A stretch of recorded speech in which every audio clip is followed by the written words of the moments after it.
이 밤에 우리에게 주신 하나님의 말씀을 함께 봉독하겠습니다. 구약의 말씀 창세기 29장 31절부터 35절까지 말씀입니다. 이 말씀 봉독할 때 우리를 향한 하나님의 음성이 들려지기 바랍니다. 다 같이 한 목소리로 합독하시겠습니다. 여호와께서 레아가 사랑받지 못함을 보시고 그의 태를 여셨으나 라헬은 자녀가 없었더라. 레아가 임신하여 아들을 낳고 그 이름을 르우벤이라 하여 이르되 여호와께서 나의 괴로움을 돌보셨으니 이제는 내 남편이 나를 사랑하리로다 하였더라. 그가 다시 임신하여 아들을 낳고 이르되 여호와께서 내가 사랑받지 못함을 들으셨으므로 내게 이 아들도 주셨다 하고 그의 이름을 시므온이라 하였으며, 그가 또 임신하여 아들을 낳고 이르되 내가 그에게 새 아들을 낳았으니 내 남편이 지금부터 나와 연합하리로다 하고 그의 이름을 레위라 하였으며, 그가 또 임신하여 아들을 낳고 이르되 내가 이제는 여호와를 찬송하리로다 하고 이로 말미암아 그가 그의 이름을 유다라 하였고 그의 출산이 멈추었더라. 아멘. 오늘 성서의 영웅 시간은 레아에 대한 말씀입니다. 레아는 라헬하고 함께 묶어서 얘기를 해야겠죠. 야곱의 부인들입니다. 당신 일부 다처제가 허용이 됐으니까 둘을 함께 한 집안에서 살게 됐는데 이게 행복한 일은 아닌 것 같아요. 혹시 어떤 분들은 여성 둘하고 살면 어떨까 생각하실지 모르겠지만 이게 끔찍한 일입니다. 또 있습니다. 그들 각자의 종들까지 합치면 4명의 사람으로부터 자식을 낳았는데 이게 그렇게 결코 행복한 결혼은 아니었던 것 같습니다. 오늘은 이 4명의 여자 본부인 둘 가운데서 한 사람 레아를 선택해서 말씀을 좀 나눠보려고 합니다. 그 레아는 성경의 기록에 의하면 그렇게 이쁜 여자가 아닌 것 같아요. 레아라는 말의 뜻은 암소, 그런 뜻입니다. 들암소, 소예요. 또 좋은 의미로 하면 영양, 그렇게 생각하는데 짐승의 이름이, 그러니까 생산에 주로 집중된 그런 이름입니다. 사실 자식을 많이 낳았습니다. 6명을 낳았습니다. 우리가 잘 아는 대로 야곱의 자식들이 다 지파를 이루는데 레아가 낳은 자식이 절반입니다. 그만큼 생산에 집중했던 여성입니다. 이 생산에 집중했던 이유가 뭘까? 사랑받기 위함입니다. 성경에 보면 16절에 그가 그렇게 이쁜 여자가 아닌 걸 알 수 있습니다. 첫눈에 보기에는 라헬이 더 이쁩니다. 똑똑했고 성격도 활발했던 것 같은데 레아는 그렇지 못했습니다. 외모가 별 볼 일 없었고 또 그렇게 머리가 좋은 명석한 여인이라는 것도 그렇게 찾아보기가 어렵습니다. 더더군다나 그죠? 뭐라 그럴까요? 좀 둔해 보인다고 할까요? 그러나 장점은 있기도 합니다. 인내가 많았습니다. 잘 참고 말로 하지 않고 그저 기다릴 줄 아는 그런 여인임에 틀림없습니다. 중요한 것은 그가 남편의 사랑은 받지 못했다는 것을 볼 수 있는데 반면에 하나님의 사랑은 많이 받았다, 그렇게 생각이 됩니다. 어떤 면에서 이 레아가 남편에겐 사랑받지 못했는데 하나님의 사랑은 많이 받았을까? 오늘 이 말씀 속에서 우리에게 주시는 하나님의 교훈이 있기를 바랍니다. 우리 옆에 분 서로 권면하시고 말씀 듣겠습니다. 하나님은 오늘도 당신을 향한 계획을 가지고 계십니다. 첫 번째 레아의 결혼을 보면요, 이게 사랑 없이 시작된 결혼입니다. 말씀드린 대로 16절 말씀 보면요, 그 앞에 본문이죠. 라반에게 2딸이 있었다. 그런데 그 2딸을 아예 비교하고 얘기하고 있습니다. 이게 사람이 비교하면 참 기분 나쁘거든요. 지금 누구를 얘기하려고 하는가 하면 라헬에 초점이 있어요. 레아는 뭔가 좀 부족해 보이는 여자입니다. 시력이 나쁘다 그랬는데 17절에 레아는 시력이 약하고 시력이 약하다는 말은 단지 눈이 나쁘다, 뭐 안경을 써야 된다, 성경이 그런 의미로 얘기한 게 아닙니다. 눈에 총기가 없는 겁니다. 총기. 눈이 빠릿빠릿하고 말이죠. 똑똑해 보이질 않는다 그 말입니다. 똑똑해 보이지 않은 여성. 그러니까 야곱의 마음에 레아를 못 봤을 리 없잖아요. 그런데 라헬을 먼저 보고 꽂혔거든요. 그 다음에 다른 여성이 눈에 안 들어오는 겁니다. 언니를 소개받았어도 언니는 마음에 안 들어왔습니다. 레아가 그렇게 이쁘지 않았기 때문이에요. 곱지도 않았고 머리도 안 좋았고 눈에 총기도 없고 말이죠. 그러니까 레아는 아예 마음에 두지 않았습니다. 야곱은 라헬만 사랑했습니다. 성경에 보면 오늘 본문의 20절 보면 이 라헬을 사랑한 야곱이 얼마나 사랑했든지 7년 있다 주겠다 하는 라반의 약속을 듣고 7년을 그냥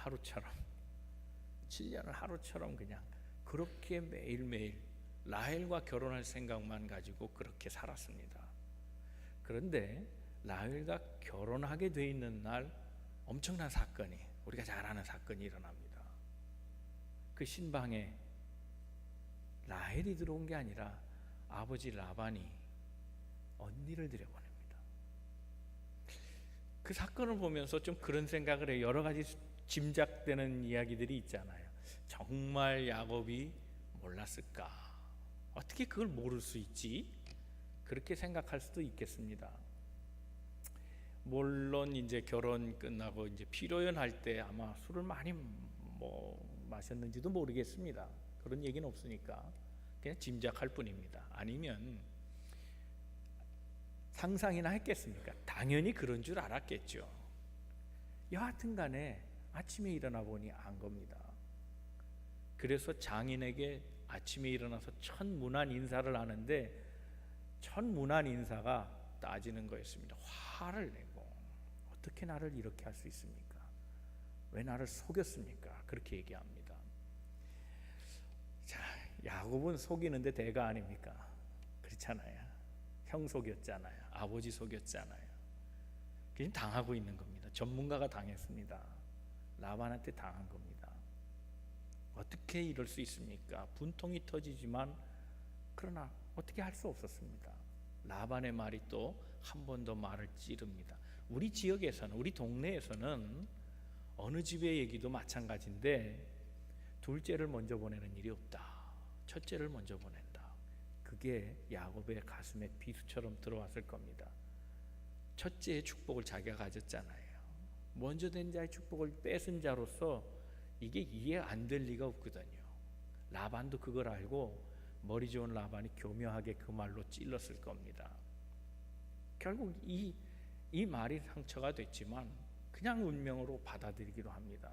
다만 라헬을 계속 사랑하기로 했고, 그래서 7년의 세월을 더 보내기로 했고, 라헬을 얻고자 레아는 마음에 두지 않았습니다. 즉 불행한 결혼이 시작된 겁니다. 레아의 입장에서 보면 너무나 비참한 결혼 생활을 시작하고 있는 겁니다. 레아는 참 인내가 많았던 여성인 것 같아요. 좀 둔하긴 했어도 이 결혼을 참고 시작합니다. 두 번째 생각할 것은 계속해서 끝까지 사랑 없는 결혼을 한 불행한 여인이라는 겁니다. 이 레아에게서 레아의 심정을 이해해 보는 것은 그렇게 쉽지는 않습니다. 왜? 말을 안 하니까. 레아가 정말 모르고 결혼했을까? 레아가 아버지에게 순종하는 여인이었다는 것은 짐작이 됩니다. 아버지 말로 그냥 들어가라 그랬으니 들어간 거 아닙니까? 순종하지 않는 여자라면 아빠, 내가 왜 들어가? 동생 결혼이야 따졌을 겁니다. 또 모르죠. 레아가 진짜 야곱을 속으로 좋아했는지. 나같이 이 인물도 별 볼 일 없고 남자들이 나 관심 안 주는데 아이 미친 척하고 떡판에 넘어진다고 그저 그런 마음으로 그냥 한번 그냥 엎어줘봐, 뭐 그런 생각을 했을지도 모르죠. 은근히 마음에 사모했을 수도 있어요. 그런데 말 안 하니까 몰라요. 그런데 말씀드린 대로 이 레아가 자식을 많이 낳았다 그랬잖아요. 사랑 없는 결혼의 기간, 그 기간 동안 그가 자식을 낳고 이름을 지은 데서 그의 마음이 다 드러나고 있습니다. 그게 오늘 우리 본문에 읽은 말씀입니다. 레아의 심정이 고스란히 이름 속에 있습니다. 자, 32절 한번 보겠습니다. 32절 한번 같이 읽습니다. 32절만 시작. 레아가 임신하여 아들을 낳고 그 이름을 루벤이라 하여 이르되 여호와께서 나의 괴로움을 돌보셨으니 이제는 내 남편이 나를 사랑하리로다 하였더라. 자식 낳았거든요. 근데 똑똑고비 같은 아들을 딱 낳은 겁니다.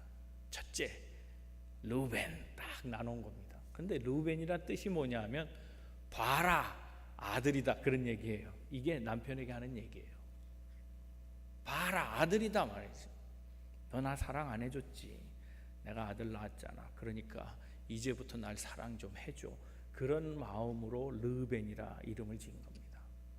그런데 아들을 낳아도 이 야곱은 라헬밖에 몰랐어요. 둘째를 낳습니다. 자, 33절입니다. 시작. 그가 다시 임신하여 아들을 낳고 이르되 여호와께서 내가 사랑받지 못함을 들으셨으므로 내게 이 아들도 주셨도다 하고 그의 이름을 시므온이라 하였으며. 시므온이라는 말, 이런 시도 있잖아요. 시몬 들리냐, 뭐 낙엽 굴러가는 소리를, 그러니까 시몬 들리냐 그렇게 이해하시면 돼요. 시몬이란 뜻은 들린다 하는 뜻이에요. 들었다. 사랑받기를 원했어요. 그래서 이름을 봐요, 아들이잖아요, 이제 나 사랑해줘요 라고 말했는데도 야곱은 사랑해주지 않았어요. 그 소리를 하나님이 들으셨다는 겁니다.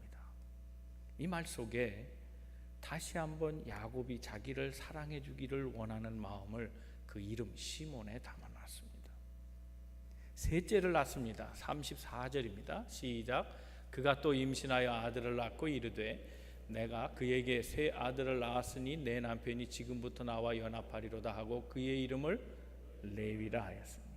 레위라는 뜻이 고착, 본디지, 딱 붙이는 걸 말합니다. 결합, 안 떨어지는 거예요. 둘이 달랐는데 하나로 딱 만들어지는 것을 레위라 이렇게 얘기합니다. 그러니까 이제는 아들 둘이나 낳고 세 번째까지 낳았는데 날 안 쳐다보겠느냐. 이제는 내 남편이 나와 딱 결합해서 살 것이다. 그런 소망을 이름에 담았다는 겁니다.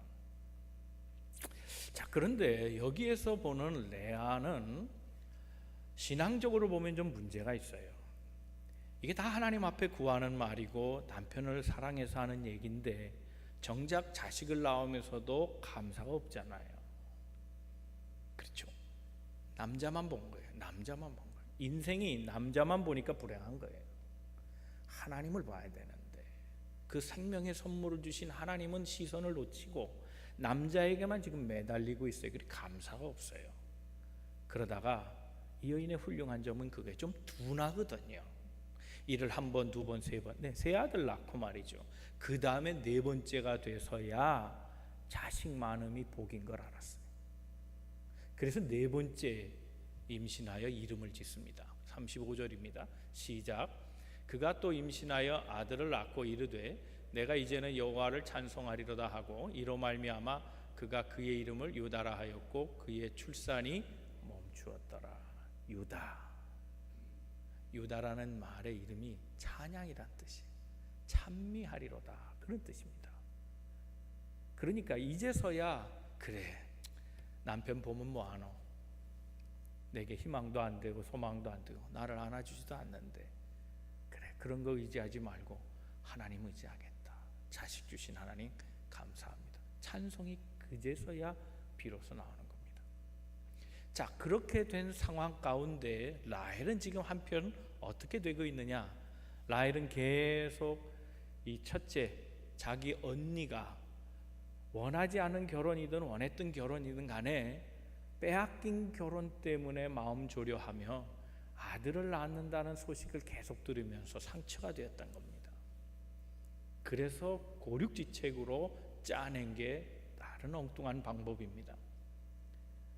야곱에게 매일 바가지를 긁어요. 신경질을 부리면서 나는 죽을 거야 막 그러면서 사랑을 복걸합니다. 애걸복걸하면서 짜증을 내기 시작하고 그렇게 살다가 머리를 꺼낸 게 뭐냐면 그의 몸종입니다.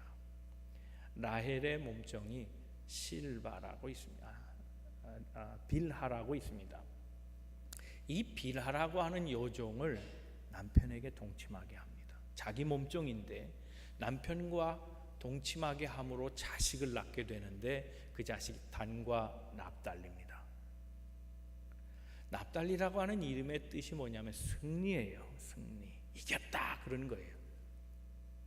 비록 몸종을 통해서 자식을 얻었지만 내가 이제 언니 이겼어 그런 얘기입니다. 이름에 그걸 담아놨어요. 납달리, 내가 이겼다. 언니 이젠 안 될걸 그런 얘기예요. 그러니 언니가 또 가만히 있을 수 없어요. 자, 35절에 뭐라 그랬냐면 그의 출산이 멈췄다. 그래서 이 애를 못 낳는 거예요.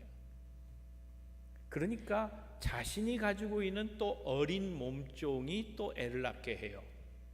실바라는 여종입니다. 레아는 실바를 남편과 동침하게 하면서 또 자식을 낳았죠. 그게 갓과 아셀이에요. 몸종에서 나온 자식들이에요. 그러니 계속 치고받고 하는 겁니다. 엎치락 뒤치락하고 앞서거니 뒤서거니 하면서 서로 질투하고 있어요. 여러분, 이 질투의 결과가 무서운 겁니다. 당대는 그게 잘 안 나타날 수 있지만 후에 그게 나타납니다. 라헬은 나중에 아이를 낳게 됩니다. 못 낳는 게 아니에요. 낳게 되는데 그 낳게 된 사건 이후로 문제가 생기는데, 첫 번째 낳은 자식이 요셉입니다. 두 번째 낳은 자식이 베냐민인데 베냐민 낳다가 죽어요. 끝내 애를 갖고 싶었는데 결국 애 낳다 죽어요. 인생이 그렇게 돼요. 애 그러다가 애 때문에 죽어버려요. 그런데 야곱 입장에서는 자기가 가장 사랑했던 라헬인데 그 라헬이 두고 간 자식이 얼마나 사랑스럽겠어요. 눈에 넣어도 안 아프다 한 말 있잖아요. 그 두 자식이에요. 사랑도 안 한 자식들, 레아를 통해 낳은 자식들, 레아의 종을 통해 낳은 자식들 마음에 없어요.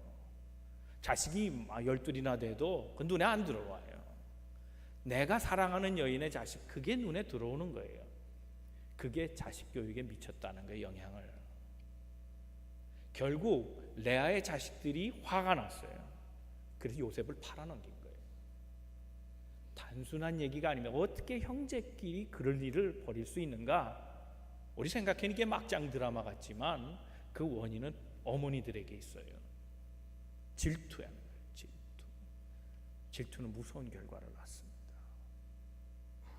여하튼 이들은 서로 그 출산을 가지고, 출생의 그것을 가지고 목숨 걸고 산 사람들이에요. 인생이 애 낳는 것만 갖고 목숨 걸고 살면 어떡합니까? 이 모든 것이 다 사랑이 부족해서 온 결과예요. 사랑 없이 살아가니 다른 게 보이지 않았어요.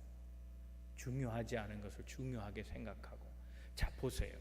이 둘의 문제를 보세요. 서로 가지고 있는 것 갖고 잘 살면 되는 거예요. 라헬, 야곱의 사랑받았어요. 그러면 그 사랑 갖고 살아가면 되는 거예요. 자식이 무슨 이유가 있어요? 사랑이면 충분하지. 레아, 남편의 사랑을 못 받았어요. 그러면 자식 갖고 살면 되지. 서로 내게는 있지만 남에게 없는 것, 그거를 더 원했던 거예요. 남에게 없는 것, 내게 없는 것, 그것을 달라고 애써온 거예요. 그게 질투심을 유발한 거예요. 내게 있는 것으로 감사해야지 남에겐 있고 내게 없는 것 때문에 괴로워하는 것, 그게 인생의 어리석음이에요. 결국 남편의 사랑도 못 받았지만 질투의 화신이 되어서 서로 싸우는 모습이 오늘 인생의 모습이에요. 사랑하는 성도 여러분, 남의 가진 걸 너무 부러워하지 마시고 내게 있는 것 갖고 감사하고 사세요. 그게 행복의 비결이에요. 내게 주신 것을 생각하지 아니하고 남에게 있는 것만 생각하고 그것 하나 더 가지려고 하는 것이 인생의 어리석음과 화를 부른다는 사실을 깨달아야 합니다. 후에 나중에 그거를 알게 됩니다. 그래서 끝내 사랑 없이 결혼 생활이 너무 비참하게 진행됩니다. 그러나 이 여인에게 중요한 것은 세 번째, 남편의 사랑보다 하나님의 사랑이에요. 하나님의 사랑을 더 많이 받게 됐다는 사실입니다. 이 사건을 얘기하기 전에 합한채 사건을 얘기해야겠네요. 합한채 사건이라고 하는 건 뭐냐면, 르우벤 첫째 아들이잖아요. 첫째 아들이 어느 날 들에 가서 뭘 따왔어요. 그게 합한채인데 이게 맨드레이크라는 건데요. 이 합한채가 뭐냐면 그냥 쉽게 설명하면 이런 거예요. 오늘날로 얘기하면 여성용 바이아그라예요. 비아그라. 이것만 먹으면 임신할 수 있다고 생각해요. 허브예요. 허브, 일종의 허브인데 그거 먹으면 임신이 잘 된다. 그래서 뭐 요즘으로 말하면 뭔가 임신 촉진제겠죠. 그런 것들을 구해온 거예요. 이 아들이 어린아이들인데 어떻게 그것을 구하기 어려운 걸 얻었어요. 그걸 라헬이 봤어요. 그래갖고 달라고 그러는 거예요. 이거 내게 팔아라. 그러니 레아가 화가 났어. 야, 넌 남편도 빼앗고 이제 또 합한채까지 빼서 네가 그럴 수 있어? 네가 아무리 내 동생이지만 참을 수 없네. 그리고 둘이 대판 싸웠어. 그러다가 마지막 종국에 어떻게 타협을 받냐 하면, 좋아, 내 아들이 따온 합한채 그걸 허브를 너한테 줄 테니까 너는 나한테 남편 줘. 그래요. 그 말로 봐서는 아예 자식만 낳았지 사랑 없이 한 결혼, 그 자식을 낳는 이유 외에는 야곱이 레아와 동침을 안 했다는 걸 말합니다. 그런데 라헬이요, 그 합한채를 가지고 있었지만 합한채를 썼겠죠. 비아그라를 먹었을 거예요. 그런데 자식을 못 가져요. 왜요? 무슨 얘기입니까? 하나님이 태를 열어주어야 된다는 거예요. 그건 하나님의 뜻이에요. 왜? 생명은 하나님의 손에 있기 때문에 그런 거예요. 29장 31절 말씀을 한번 같이 읽어보도록 하겠습니다. 29장 31절 시작. 여호와께서 레아가 사랑받지 못함을 보시고 그의 태를 여셨으나 라헬은 자녀가 없었더라. 레아가 낳은 것도 하나님께서 열어주셨다는 거예요. 합한채를 가지고 있다고 그래서 애를 낳는 게 아니라는 거예요. 창세기 30장에 가면, 다음 장에 가면 20절에 라헬이 자식을 낳은 이유를 설명하고 있습니다. 읽어봅니다. 시작. 하나님이 라헬을 생각하신지라 하나님이 그의 소원을 들으시고 그의 태를 열으셨으므로 그랬습니다. 생명은 하나님에게 있습니다. 하나님이 라헬을 불쌍히 여겨주셨어요. 평생 자식 그러니 결국에 자식을 사랑의 마음으로 주신 거예요. 안타까워서 주신 거예요. 낳고 싶어서 낳는 게 아니에요. 안 낳으면 또 못 낳는 거죠. 이런 이야기를 통해서 오늘 우리가 기억해야 될 것은 결혼의 신중함이에요. 잘못된 결혼, 그 만남, 그 첫 만남부터 주의해야 돼요. 우리가 자녀들을 신앙적 관점에서 결혼을 시켜야 되는 이유도 거기 있어요. 그저 살다 보면 불신자 가정의 아이들도 그렇게 또 돌아오겠지, 잘 되겠지. 네, 시작이 잘못됐다고 마지막이 잘못되라는 법은 없어요. 그렇지만 조심해야 돼요. 시작이 잘못되면 끝도 잘못될 가능성이 많은 거예요. 신중하게 해야 된다고. 성격이 나쁜 걸 아는데 결혼하면 내가 고칠 수 있어. 점점 좋아지겠지. 그러다가 우는 사람들 많아요. 도벽 그런 거 알았어요. 그런데 결혼해요. 내가 고쳐주면 되지. 자식 낳고 살다 보면 돈 쓸 여유가 어디 있어? 그런 거 다 고쳐지겠지. 그렇게 생각할 가능성이 많아요. 알코올 마찬가지. 좋아지겠지 생각하지만 아닐 수 있어요. 신중하게 생각하고 기도하면서 결정해야 되는 거예요. 더 나아가서 결혼의 모든 생활 속에 하나님이 모든 걸 주관하고 계신다는 걸 알아야 돼요. 생명을 주시든 주시지 않든 하나님의 주관이에요. 인생의 삶이 그 하나님을 보고 살아야지 삶의 이야기 속에서 파묻혀서 육신의 얘기만 하면 안 되는 거죠. 이 두 여인 라헬과 레아의 이 싸움은 하나님이 안 보이는 싸움이었어요. 하나님을 못 보고 현실에만 매몰되어 있는 삶의 모습이었어요. 그러나 그런 가운데도 하나님이 이 둘을 사랑하셔서 역사 가운데 이끌어 가시는 걸 보잖아요. 레아 똑똑하지 못하고 이쁘지도 못했어요. 그러나 하나님께서 인내함을 주셨거든요.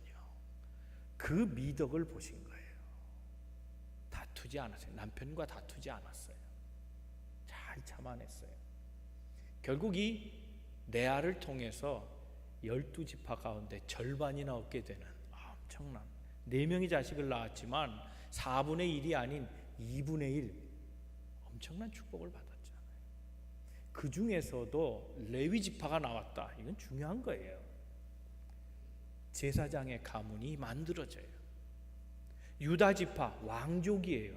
제사장과 왕족이 나온다고요. 거기에서 그 유다 지파 가운데서 예수 그리스도가 탄생합니다. 이 축복을 라헬이 받은 게 아니에요. 사람의 사랑을 받은 자가 그 축복을 얻은 게 아니고 하나님의 사랑을 받은 자가 축복을 받았다는 거예요. 이게 중요한 겁니다. 모든 일은 다 하나님 손에 있다. 그걸 잡아야 돼요. 세상적 축복일 수 있습니다. 자식이 많다는 건 화일 수도 있지만 그래요. 가지 많은 나무에 바람 잘 날 없다. 자식 보고 한 얘기잖아요. 화가 될 수도 있지만 사람들은 다 복이라 여깁니다. 그래요. 세상적 복일 수는 있어요. 그러나 그 자식이 많다고 하늘 복을 받았나요? 그거하고 연결되는 건 아니에요. 우리 인생이 받아야 될 복은 세상적 복과 하늘의 복이에요.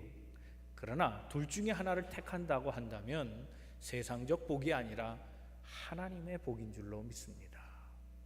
하나님의 주권, 하나님의 역사, 하나님의 손길로 인도받는 것이 그것이 더 중요한 일이라는 사실을 레아의 삶 속에서 배울 수 있어야 합니다. 저는 최근에 고훈 목사님의 하나님이 하신 일이라는 시를 읽고 오늘 본문의 말씀하고 딱 맞다 생각해서 소개를 하려고 합니다. 하나님이 하시는 일이다. 고훈 목사님은 한 3년 전인가요? 그때 암이 지금 거의 완쾌돼서 지금 그래도 원로 목사 되신 다음에 계속 활동을 하고 계신 분인데 암 때문에 고생을 많이 하셨어요. 죽음의 위기를 한번 겪고 나서 그가 본 것이 있어요. 하나님이에요. 하나님을 더 뚜렷하게 본 거예요. 세상적으로 봐도 성공했다 할 수 있는 목사입니다. 그러나 그게 그렇게 중요하지 않다는 것을 더 절실하게 느낀 것은 죽음의 고비를 넘기고 나서 세상적인 복보다 하나님 얻는 복이 더 좋다. 그것이 더 귀하다. 자, 이 시를 한번 우리 나의 시다 생각하시고 함께 읽고서 오늘 말씀을 마치고자 합니다. 다 같이 한번 시를 한번 읽겠습니다. 시작. 사람이 그대를 괴롭히거든 내버려 두라. 사람이 그대에게 어찌하랴 하나님이 하시는 일이다. 환난이 그대를 곤란케 하거든 감당하라. 환난이 그대를 어찌하랴 하나님이 하시는 일이다. 질병이 그대의 생명을 노리거든 두려워 말라. 질병이 그대에게 어찌하랴 하나님이 하시는 일이다. 가난이 그대를 비천하게 하거든 염려 말라. 가난이 그대에게 어찌하랴 하나님이 하시는 일이다. 우리가 맞서서 엎드리고 붙잡고 몸부림칠 분은 주님, 우리가 살 길은 오직 주님뿐이다. 내 아는 일평생 남편 붙잡고 살았어. 남편만 붙잡으려고 했어요. 남편만 바라보고 살았어요. 이게 어리석은 인생입니다. 남편 얘기하지 마세요. 우리 신앙인은 남편 얘기하는 사람이 아니라 하나님 얘기하는 사람이어야 해요. 하나님이 우리 인생을 주관하시고 다스려 가십니다. 하나님이 하시는 일, 그 삶을 내 입에서 간증할 수 있는 우리 성도들 다 되시기를 주님 이름으로 축원합니다. 우리 함께 기도하겠습니다.